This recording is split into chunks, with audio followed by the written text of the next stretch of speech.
Nga bata diri guys nga kini may kapansanan ba. May doon si Jose Cervantes guys no.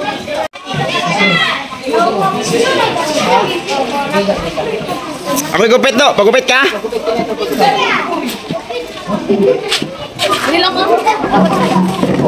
So ito po si Nathaniel Aralao mga kababayan no. Ang batang may kapansanan. Tingnan nyo yung kamay niya at saka yung paa niya ay magkasimukha lang. Sabi niya po, siya lang po daw yung gumagawa ng kanyang crutches na ginagamit niya sa pag-aaral at saka po sa kanyang paglalakad. Yan po yung kanyang kamay at saka yung paa niya. Okay din naman yung sa kanan niyang kamay at saka paa. Kaso lang yung sa kaliwa ang mayroong kapansanan. So, may mga talento din po daw siya. Kayang-kaya niya po daw magawa ng bahay sa itaas ng puno. Kayang-kaya niya rin mag-akyat ng mga puno. So, siya lang din po daw nagawa ng mga laruan. Tulad ng bisikleta, may ginawa po daw siyang bisikleta na laruan na kahoy lang kasi po gustong-gusto niya talaga po daw magkaroon ng bisikleta pero po sa kahirapan ay wala silang pambili ng bisikleta. So yan po si Jose Cervantes Sr. Plano namin puntahan yung bahay nila para po makausap yung kanyang mga magulang kasi po bigyan siya ng tulong o yung wheelchair para po magamit niya sa kanyang pag-aaral. Yan po mga kababayan no. Ang hangad po talaga niya ay magkaroon ng wheelchair o kaya yung bisikleta. At isa pa sa kanyang gusto talaga na mangyari sa kanyang buhay ay ang makapagtapos ng pag-aaral kahit po sa kanyang kalagayan. So, ayun, puntahan natin yung bahay nila Nathaniel Aralao. So, hello po sa inyong lahat dyan mga kababayan no? So, punta tayo ngayon dito sa bahay nila ni Nathaniel Aralao. Kasama natin si Jilski Vlog kasi may iabot si Jilski Vlog na tulong para kay Nathaniel Aralao na mayroong kapansanan. So, samahan natin si Jilski Vlog. Nalagay ko nung sa aso na nagpapak ito ganun ba yun? Doon day. Ito na po itong Aralao. Sa crossing. Dito sa yung magong kuya kay padagan ng motor. Dapat oh. Katong bata Oo. Hindi makigamit na po na itong kuhan. Motor na babae nga motor ba? Kising na po ito. So, andito na tayo sa bahay nila ni Nathaniel Aralao. So, ito po yung kasama natin mga kababayan. Jilski Vlog. Yung si tatay. Tungkol sa tay. Magandang hapon. Kumusta po si Nathaniel?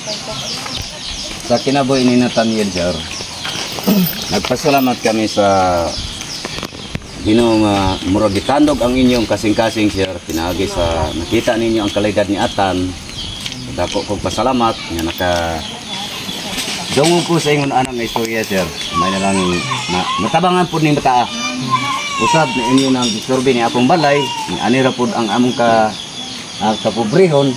So sa may kagasto nako ani sa akong bata nga ingon ani daghan kay ambition o timo cellphone or bike ug kanang sakyanan niya sa disabled. Yang ka istorya na sa ako, wa mo pugay mahimo kay mag-o maralagi.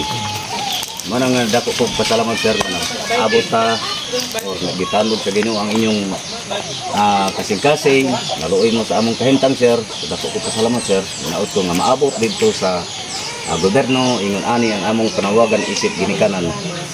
So para matabangan gid siya eskwela ang gusto nako daghan kog nakita sa Davao nga naglingkod ng opisina ng mga disabled.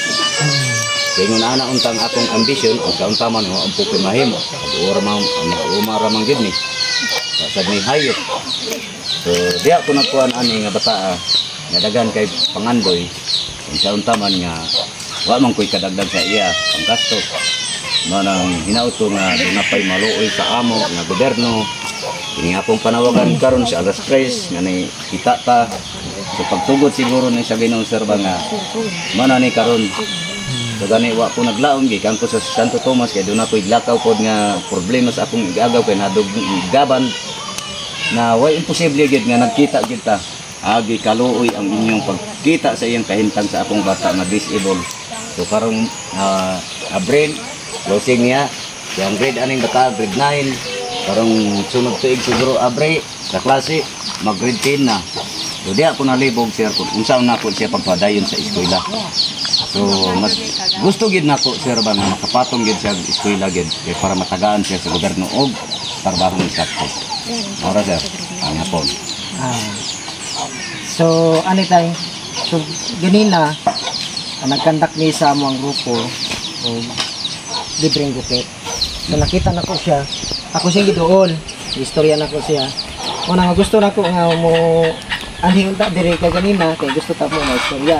So karon na istorya na namo tamo napaabot na pud nimo ang imong tumong tuyo no sa dinan ni banggit ka sa tuong diri.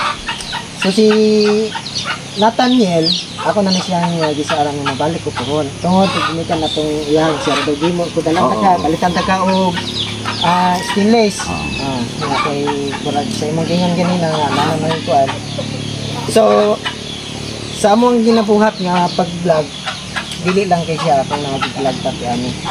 So dapat ni uban nga gitabangan. So karon nakita nako siyempre ikaw kinikanan na istorya na mo. Daghan ang ato ang mapabutan sa unsay dapat nato nga mapaabot sa iya. So daghan kay salamat tayo no. Dawa pod nimo sa inyong diri. Di lang pod nimo ingon nga naadayon tungod kay ang amo ang pagpatigayon sa mga pag-vlog hindi lang kay ugma dayon no.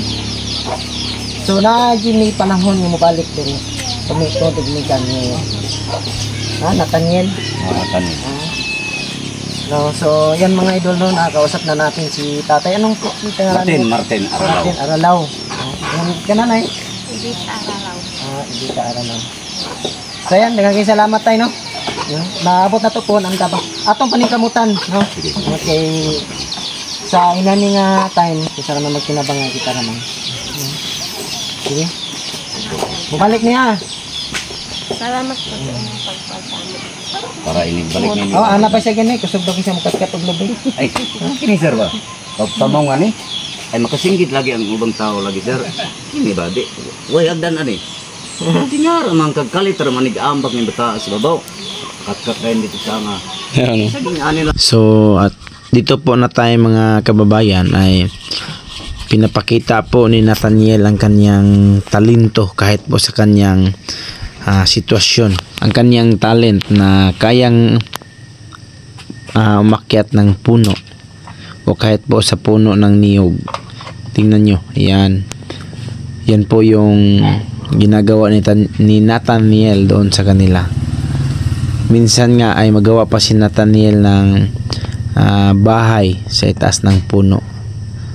At alam din niya ang paggawa ng kanyang bisikleta at saka po gumawa din siya ng crutches para po magamit niya sa kanyang paglakad o kanyang pag-aaral. At dalawa din po silang may kapansanan sa kanilang magkakapatid. At dito na rin namin nakita mga kabayan yung gawa niyang bisikleta. Nakahoy lang yung mga gulong. So ginawa na po niya yan kasi po gustong-gusto niya talaga magkaroon ng bisikleta kaso walang pera na pambili ng bisikleta.